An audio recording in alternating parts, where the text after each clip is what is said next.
everyone, welcome to my channel Alpha Knowledge Box. This is the science series for class 6.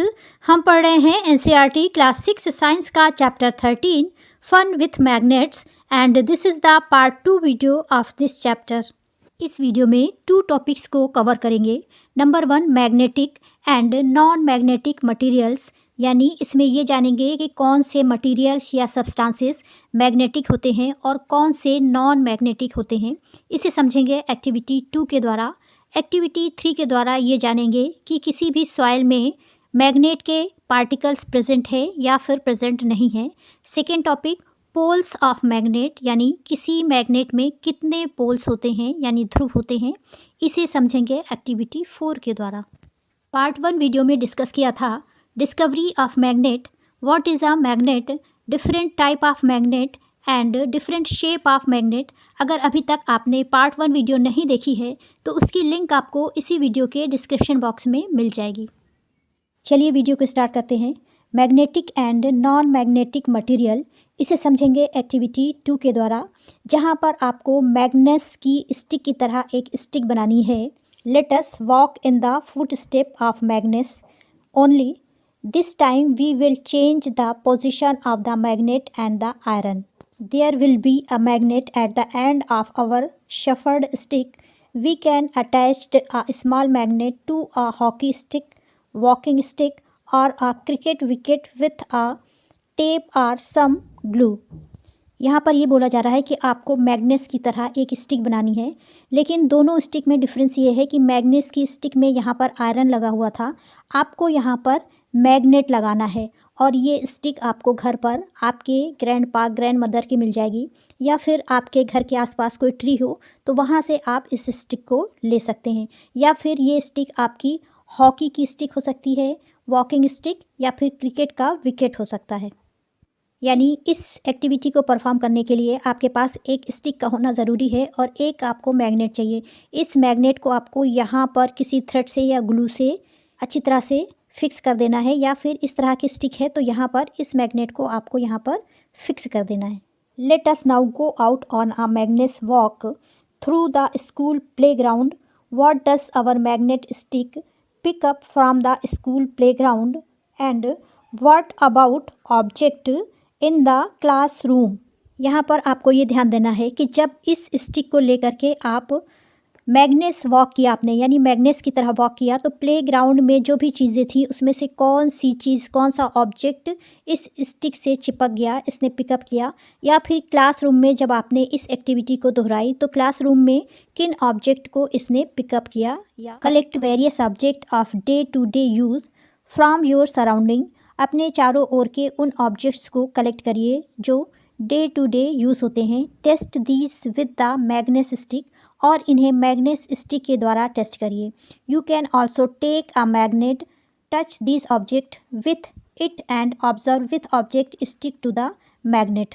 इसके अलावा एक magnet लीजिए और उन्हें इन ऑब्जेक्ट से टच करके देखिए और ये ऑब्जर्व करिए कि कौन सा ऑब्जेक्ट इस मैग्नेट से स्टिक हो रहा है, चिपक रहा है. Prepare a table in your notebook as shown in figure 13.1 and record your observation. Table 13.1 की तरह अपनी नोटबुक में एक टेबल तैयार करिए और उसमें आपने जो भी ऑब्जर्व किया उसे यहाँ रिकॉर्ड करिए.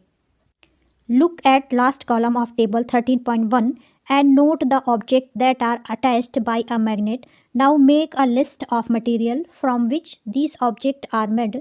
In there any material common in all the object that were attached by the magnet. कहने का मतलब ये है कि कॉलम 1 में आप उन ऑब्जेक्ट्स के नेम लिखेंगे जिन्हें आपने ऑब्जर्वेशन में यूज़ किया है. सेकेंड कॉलम में वो किस मटेरियल के बने हुए हैं ये लिखना है. और थर्ड कॉलम में आपको ये लिखना है कि वो ऑब्जेक्ट मैग्नेट के द्वारा अट्रैक्ट हो रहा है या नहीं. इस टेबल में यानी 13.1 में कुछ ऑब्जेक्ट्स पहले से लिखे हुए हैं. यहाँ पर आप उन अदर ऑब्जेक्ट्स के नेम लिखिएगा जिसे आपने ऑब्जर्वेशन में यूज़ किया है. चलिए सबसे पहले बात करते हैं आयरन नेल की.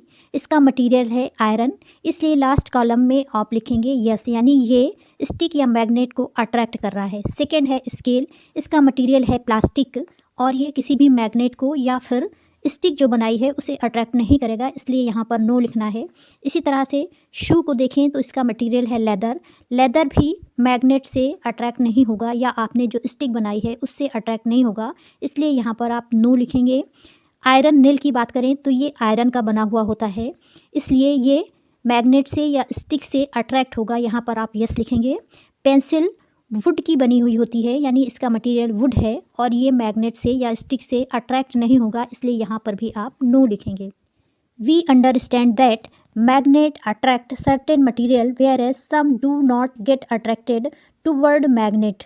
इस तरह से हमने देखा कि कुछ मटीरियल्स ऐसे हैं जो कि मैग्नेट से अट्रैक्ट होते हैं और कुछ मटीरियल ऐसे हैं जो कि मैग्नेट से अट्रैक्ट नहीं होते हैं। जैसे इस टेबल में देखा था, आयरन है तो वो मैग्नेट से अट्रैक्ट होगा, प्लास्टिक है अट्रैक्ट नहीं होगा, लेदर मैग्नेट से अट्रैक्ट नहीं होगा, आयरन मैग्नेट से अट्रैक्ट होगा और वुड मैग्नेट से अट्रैक्ट नहीं होगा। The material which get attracted toward a magnet are called magnetic material, for example iron, nickel और कोबाल्ट।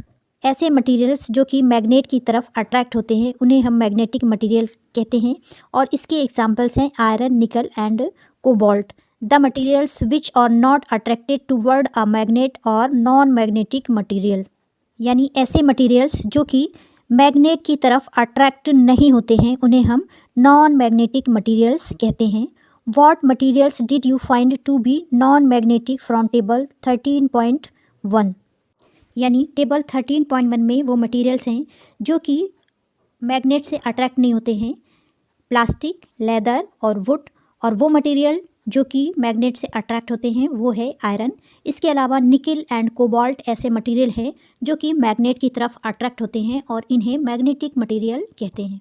इस तरह से magnetic material or substances are those material or substances that are attracted by a magnet और called magnetic substances, for example iron, cobalt, nickel, etc. or non-magnetic materials are those substances or materials that are not attracted by a magnet or called non-magnetic materials. Examples aluminium, copper, wood, plastic, etc.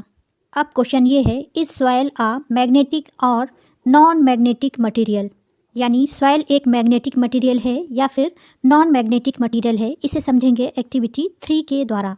रब a magnet in the sand और soil, एक magnet लीजिए और उसे soil या sand में अच्छी तरह से रगड़िए। पुल आउट द मैग्नेट, उसे बाहर निकालिए। Are there some particles of sand और soil sticking to the magnet, क्या सॉइल या सैंड के पार्टिकल्स इस मैग्नेट में स्टिक हो गए हैं, चिपक गए हैं। Now gently shake the magnet to remove the particle of sand और सॉइल। इसके बाद इन मैग्नेट से जो सॉइल या फिर सैंड के पार्टिकल्स अटैच हो गए हैं, स्टिक हो गए हैं, उन्हें शेक करके धीरे धीरे हिला करके गिरा दीजिए। इसके बाद ये देखिए, और some particle still sticking to it, these might be small pieces of iron, iron filling picked up from the soil. Shake करने के बाद भी क्या इन मैग्नेट से अभी भी आपको कुछ पार्टिकल्स स्टिक दिखाई दे रहे हैं, चिपके हुए दिखाई दे रहे हैं, तो वो पार्टिकल्स पीस ऑफ आयरन या फिर आयरन की फिलिंग है। आयरन की फिलिंग कुछ इस तरह की होती है। अगर सॉइल या फिर सैंड में आयरन की फिलिंग है तो इन मैग्नेट्स में इस तरह से ये स्टिक हो जाएगी। Through such an activity we can find out whether the soil और sand from a given place contain particles that have iron. इस एक्टिविटी के द्वारा हम ये फाइंड कर सकते हैं कि किसी प्लेस के मिट्टी या फिर सैंड में आयरन की फिलिंग या आयरन के पार्टिकल्स हैं या नहीं हैं। यानी जब मैग्नेट को आप किसी ऐसी सॉइल या सैंड से रब करेंगे जिसमें आयरन की फिलिंग है, तो कुछ इस तरह से उसके पार्टिकल्स इन मैग्नेट्स में चिपक जाएंगे, जिससे ये आइडेंटिफाई हो जाएगा कि उस प्लेस के सॉइल या फिर सैंड पर आयरन के पार्टिकल्स प्रेजेंट है। इस एक्टिविटी को आप अपने आसपास के किसी भी प्लेस पर या आप हॉलीडे में कहीं घूमने जाते हैं वहाँ पर परफॉर्म कीजिए और उस ऑब्जर्वेशन को आपको टेबल 13.2 में राइट करना है। यहाँ पर प्लेसेस के नेम लिखना है जहाँ की सॉइल या सैंड को आपने ऑब्जर्वेशन में यूज़ किया है और यहाँ पर ये फिल करना है कि उस स्पेस पर मैनी, वेरी फ्यू या नन आयरन के पार्टिकल्स हैं। अब बुझो का एक क्वेश्चन है आपके लिए। बुझो has this question for you. A tailor was stitching button on his shirt. The needle has slipped from his hand on to the floor. Can you help the tailor to find the needle? यानी Taylor एक shirt में button लगा रहा था, उसके हाथ से needle slip होकर के फर्श पर गिर गई। क्या आप उसकी हेल्प कर सकते हो निडल को ढूंढने में? तो इसका आंसर होगा यस, अगर आपके पास एक मैग्नेट है। मैग्नेट को आप फ्लोर पर चारों तरफ घुमाएंगे, अगर निडल वहाँ पर है तो वो आयरन की होने के कारण मैग्नेट में स्टिक हो जाएगी, चिपक जाएगी। इस तरह से आप टेलर की हेल्प कर सकते हो निडल को फाइंड करने में। चलिए अब topic second, poles of magnet को समझ लेते हैं। We observe that iron filling if they are present stick to a magnet rubbed in the soil. Did you observe anything special about the way they stick to the magnet? Activity 3 में जो observation किया उसमें हमने देखा कि जब soil को किसी मैग्नेट से रब किया जाता है तो उस पर आयरन की फिलिंग अगर प्रेजेंट है तो स्टिक हो जाती हैं। लेकिन क्या इस ऑब्जर्वेशन में आपने कुछ स्पेशल देखा कि मैग्नेट में आयरन की फिलिंग किस तरह से और कहाँ पर स्टिक हो रही है? यानी मैग्नेट के इस प्लेस पर सेंटर में या फिर इस प्लेस पर आयरन की फिलिंग स्टिक हो रही है या फिर चिपक रही है। चलिए इसे समझते हैं एक्टिविटी 4 के द्वारा। Spread some iron filling on a sheet of paper. Now place a bar magnet on this sheet. What do you observe? Do the iron filling stick all over the magnet? Do you observe that more iron filling get attracted to some part of the magnet than other? Figure 13.7। इस activity को करने के लिए आपको iron filling लेनी है, paper की एक शीट लेनी है, उस पेपर शीट पर आपको आयरन की फिलिंग को फैला देना है और उसके पास एक बार मैग्नेट लाना है और ऑब्जर्व करना है क्या आयरन की फिलिंग मैग्नेट के पूरी जगह पर हर प्लेस पर स्टिक हो रही है या फिर किसी खास प्लेस पर स्टिक हो रही है। इस फिगर और इस वीडियो को अगर आप अच्छी तरह से ऑब्जर्व करें तो इनके कॉर्नर्स पर आयरन की फिलिंग ज़्यादा अट्रैक्ट हो रही है यानी स्टिक हो रही है। अब इस आयरन फिलिंग को आपको यहाँ से रिमूव करना है और इस एक्टिविटी को फिर से रिपीट करना है।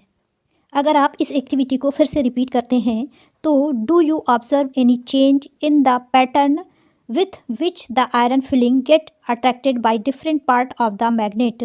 इसको फिर से रिपीट करने पर क्या ये आयरन की फिलिंग के स्टिक होने में कोई चेंजेस आए हैं? अगर आप ऑब्जर्व करें तो इन दोनों लोकेशन पर ही यानी इन दोनों कॉर्नर पर ही आयरन की फिलिंग फिर से स्टिक हो गई है। इस ऑब्जर्वेशन को आप पिन के द्वारा या आयरन के नेल्स अगर आपके घर पर हैं इसे करके देखिए और साथ ही साथ डिफरेंट शेप के मैग्नेट्स के साथ भी इस एक्टिविटी को करके देखिए। We find that the iron filling are attracted more toward the regions close to two end of bar magnets. इस एक्टिविटी में हमने देखा कि मैग्नेट के ये दो जो एंड्स हैं, रीजन्स हैं, यहाँ पर सबसे ज़्यादा आयरन की फिलिंग स्टिक हो रही है। Poles of a magnet are said to be near these ends. और इन्हीं दोनों रीजन्स या एंड पर इसके दोनों पोल्स होते हैं। जहाँ पर एन लिखा हुआ है इसे नॉर्थ पोल बोलते हैं और जहाँ पर एस लिखा हुआ है इसे साउथ पोल बोलते हैं। इस तरह से हमने देखा every magnet has 2 poles, number 1 north pole and number 2 is south pole. Magnetic forces are the strongest at the pole of the magnet. और इसके साथ ही साथ हमने ये देखा कि मैग्नेट का जो मैग्नेटिक फोर्स है वो इसके पोल्स पर सबसे अधिक होता है, जैसा कि इस फिगर में आपको दिखाई दे रहा है। यहाँ पर आयरन की फिलिंग सबसे ज़्यादा स्टिक है, चिपकी हुई है। अगर मैग्नेट के शेप अलग अलग हैं तो उस कंडीशन में भी हर मैग्नेट में 2 पोल होते हैं, एक नॉर्थ पोल और दूसरा साउथ पोल, उसका शेप कुछ भी हो।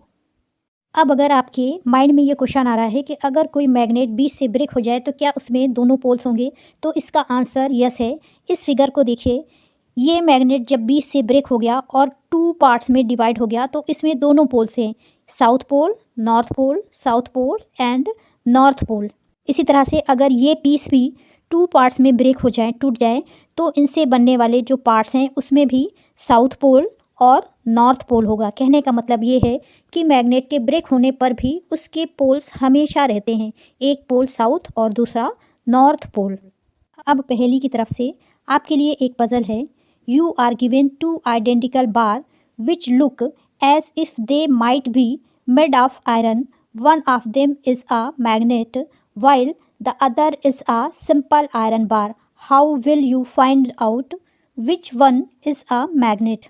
पहली की पजल ये है कि दो इस तरह के सेम आइडेंटिकल बार हैं जिसमें से एक मैग्नेट है और दूसरा आयरन है। आप कैसे आइडेंटिफाई करेंगे कि इसमें से कौन सा मैग्नेट है और कौन सा आयरन का बार है?